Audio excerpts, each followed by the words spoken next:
Hi everyone, and welcome to the lab. Today I want to show you a fire building technique that I teach all my students, and it's called the platform and brace.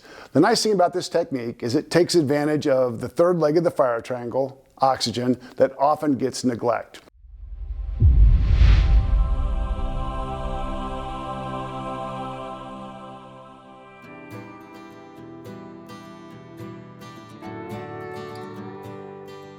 So the technique is called the platform and the brace. It consists of a platform like this, and what this platform does is going to keep our fire off of damp ground.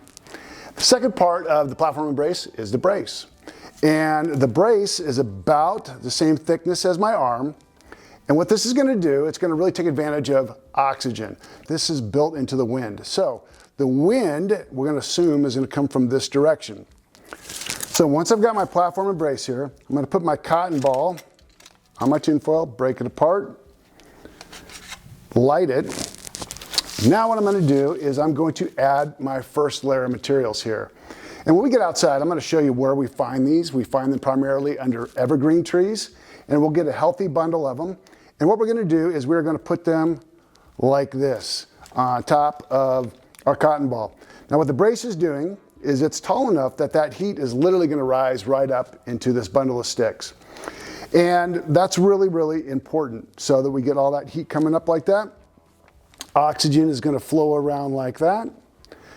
What I'm going to do is I'm going to wait for this bundle to get the flame up usually about that high above it. Once it's that high, I'm going to add a second bundle, and I'm going to go straight on top, and then I'm going to wait. I'm going to let the flames get up through this second layer, get my third pile here.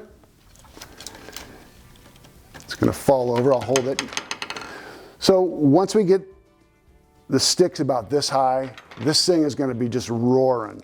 And once we get about this high, we can really start just kind of stacking stuff around it. It really doesn't matter.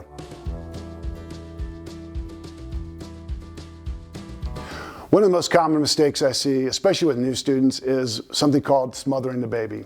Now what I mean by smothering the baby is I light my cotton ball, and the student will take their handful of materials and they'll just go right on top.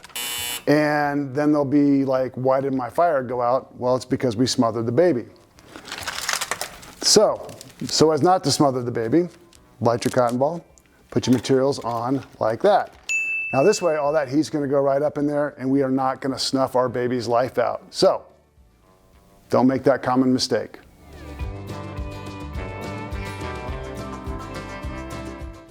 I want to share a little pro tip with you here. Let's say we don't have the ideal platform and brace materials available to us. Well, we can improvise some things. Here I've got some just pieces of scrap I got out of my garage, and I got a 2x4. Notice that they will serve the same purpose here.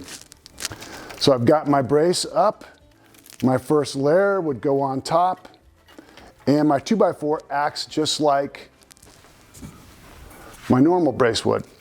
Now here's one other idea. Let's say you're out in the field and you have marginal pieces like this. Well, I can duct tape them together, and again, it still does the same function as my original brace. So don't be afraid to improvise when you're out in the field. And that's today's pro tip. And I guess the last thing I want to share before we go outside is notice that about 2/3 of the stick is on this side of the brace and 1/3 is on this other side here. So let's go out and see how this works in the field. Stay tuned.